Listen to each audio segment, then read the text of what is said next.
वैसे तो हिंसा करना बहुत गलत है और हम कभी भी हिंसा का समर्थन नहीं करते हैं, लेकिन आज आपके सामने मुद्दा ही कुछ ऐसा है। और मुद्दा यह है कि अगर कोई सरकारी अधिकारी कानून तोड़ता है तो उसके ऊपर कोई नियम नहीं लगता, लेकिन अगर कोई आम आदमी कानून तोड़ता है तो उसके ऊपर झूठे सीधे कुछ भी करके, उल्टा सीधा कुछ भी करके, एक नहीं 50 नियम लगा दिए जाते हैं। आप पीछे 2 खबर देख रहे हैं। आप पहली खबर यह पढ़िए कि मुआवजे पर अड़े किसान, काम रोका तो एसडीएम ने लात मारी। आप इस खबर को देखिए और इस खबर को देखने के बाद आप एक दूसरी खबर को और देखिए कि दिन में निर्दलीय नरेश ने एसडीएम को थप्पड़ मारा। दोनों में एक चीज कॉमन है, इधर एक एसडीएम किसान को लात मारता है और इधर एक निर्दलीय प्रत्याशी जो एसडीएम को थप्पड़ मारता है। गलती क्या थी? इधर किसान ने लात खाई, किसान के लात खाने की गलती क्या थी? क्यों किसान ने लात इसलिए खा ली क्योंकि उसकी जमीन को सरकार छीन रही थी। वो अपनी जमीन को बचाने के लिए एसडीएम के सामने आ गया और एसडीएम ने उसको लात मारी। सबसे पहला सवाल तो यह है कि जब निर्दलीय प्रत्याशी नरेश मीणा को एसडीएम को थप्पड़ मारा, यह कानून किसने दिया? इसका मतलब इसकी परमिशन किसने दी? तो उससे पहले सवाल यह भी उठना चाहिए कि मुआवजे पर अड़े किसान और एसडीएम ने लात मारी, उसको लात मारने का हक किसने दिया?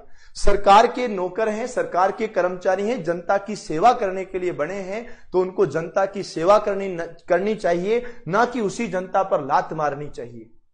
हमें अगर इस मुद्दे की अगर बात करता हूं तो ये जालोर का मुद्दा है, अभी का नहीं है, थोड़ा पुराना मुद्दा है। जालोर का मुद्दा क्या है कि भारतमाला प्रोजेक्ट जो चल रहा था, भारतमाला जो हाईवे बन रहा है, वो जहां से निकल रहा था, है ना, और वहां पर किसी किसान की जमीन आ रही थी। अब किसान की जमीन, किसान का मरण भरण सब कुछ उसी के अंदर होता है। उस जमीन को बचाने के लिए, जमीन के उचित मुआवजे के लिए, जमीन भारतमाला प्रोजेक्ट के अंदर चली गई तो आगे का भरण पोषण करने के लिए मुआवजा मांग रहा है, जो कि उसका हक है। वो मुआवजा जब मांग रहा है तो वहां पर एसडीएम साहब आते हैं, साथ में वर्दी वाले पुलिस वाले भाई साहब भी आते हैं, और ये वर्दी वाले पुलिस वाले भाई साहब और एसडीएम दोनों मिलते हैं और एक किसान के ऊपर लात मारते हैं। केवल एक ही किसान पर नहीं, ये मीडिया बंधुओं का बहुत बहुत धन्यवाद कि उन्होंने फोटो भी खींचा, लेकिन एक ही नहीं, बहुत से किसानों को मारपीट करते हैं इसलिए कि उन्होंने अपनी जमीन के लिए आवाज उठाई थी। और यहां की अगर मैं बात करता हूं कि निर्दलीय जो प्रत्याशी हैं नरेश मीणा, उन्होंने एसडीएम को थप्पड़ मार दिया। जब इन्होंने एसडीएम को थप्पड़ मार दिया तो नीचे से लेकर के ऊपर तक के सभी कर्मचारी एसडीएम साहब के पक्ष में आ गए। यहां पर आ रहा है कि एसडीएम को थप्पड़ मारने का विरोध, आरोपी पर कार्रवाई की मांग। मैं सभी साथियों से यह पूछना चाहूंगा कि जिस दिन किसान की लात मारी जा रही थी, उस दिन ये वाले लोग कहां पर थे? उस दिन ये बनावटी लोग कहां पर थे? जब किसान को लात मारी जा रही थी, एक ने भी मुंह नहीं खोला। और वास्तविक चीज ये, मैं फिर कह रहा हूं, ये जो हिंसा है इसका हम समर्थन नहीं करते, लेकिन आप ये सोचिएगा कि यहां पर हिंसा क्यों हुई? यहां पर हिंसा इसलिए हुई कि किसान अपनी जमीन को बचा रहा था, और यहां पर हिंसा इसलिए हुई कि ये ग्राम पंचायत जो एक जिले से दूसरे जिले के अंदर आ गई, वो गांव वाले लोग इस बात का विरोध कर रहे थे कि हमें हमारे इसी जिले में रहने दिया जाए, इस ग्राम पंचायत को इधर ही रहने दिया जाए। और इस मामले को लेकर के उन्होंने चुनाव का बहिष्कार कर दिया। जब चुनाव का बहिष्कार कर दिया तो एसडीएम साहब आते हैं और एसडीएम साहब आकर के ग्रामीणों से जबरदस्ती वोट डलवाते हैं। जब प्रत्यक्षदर्शी बताते हैं कि जबरदस्ती वोट डलवाते हैं, तो वहां निर्दलीय प्रत्याशी नरेश मीणा जी वहां पर पहुंचते हैं और उनकी हाथापाई हो जाती है, और हाथापाई के चक्कर में वो थप्पड़ मार देते हैं। मैं ये कहता हूं कि हां, बिल्कुल सही बात है, थप्पड़ मारना कतई सही नहीं है, ये बिल्कुल गलत बात है कि आप थप्पड़ ना मारिए, लेकिन ये कौन सा सही तरीका है?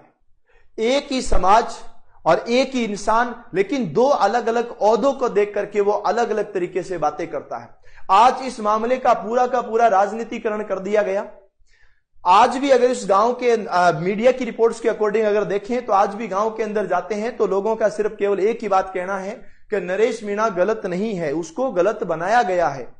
अगर वो गलत है, आज सरकार कहती है कि इनके ऊपर 15 वांछित मुकदमे चल रहे हैं, पहले से 15 मुकदमे चल रहे हैं, कई मुकदमों में वांछित है। तो मैं ये भी तो पूछना चाहूंगा उस सरकार से, उन कर्मचारियों से, कि अगर ये वांछित है तो इनको गिरफ्तार क्यों नहीं किया था? क्या इस सही मौके का इंतजार कर रहे थे कि कब वो चुनाव लड़े और कब हम उसको गिरफ्तार करें? दूसरी चीज यह है कि जब यह मामला यहां पर हो ही गया था, यह मामला दोपहर में लगभग 12 बजे हुआ और रात को 9 बजे जब रात को 9 बजे भीड़ ने पुलिस की जीप को फूंकी, तो मुझे एक बात बताओ कि दिन के 12 बजे से रात को 9 बजे तक आखिरकार पुलिस इंतजार किस चीज का कर रही थी?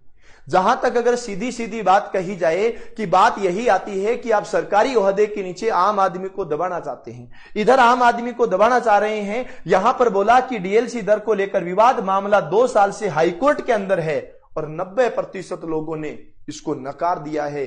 फिर भी जमीन छीनी गई, भारतमाला प्रोजेक्ट वहां पर निर्माण किया गया और वहां पर जब विरोध किया तो यहां पर लात घुसे भी पड़े। ये दोनों खबर आपके सामने है। अब मैं आपसे बस इतना सा पूछना चाहूंगा कि यहां पर लात मारने वाले पर अभी तक कोई कार्यवाही नहीं हुई, तो यहां पर थप्पड़ मारने वाले को लेकर के इतना बड़ा बवाल क्यों बना हुआ है? मैं ये नहीं कहना चाहता कि बवाल क्यों बना है, मैं ये कहना चाहता हूं कि जब कार्रवाई इधर हो सकती है तो कार्रवाई इधर क्यों नहीं हुई, ये हम यहां पर आपसे पूछना चाहेंगे। मेरा सेशन कैसा रहा आप मुझे कमेंट से जरूर बताना, और मैं सच बता रहा हूं, आवाज उठाओगे तो आपकी आवाज कोई दबाने वाला नहीं होगा। जय हिंद।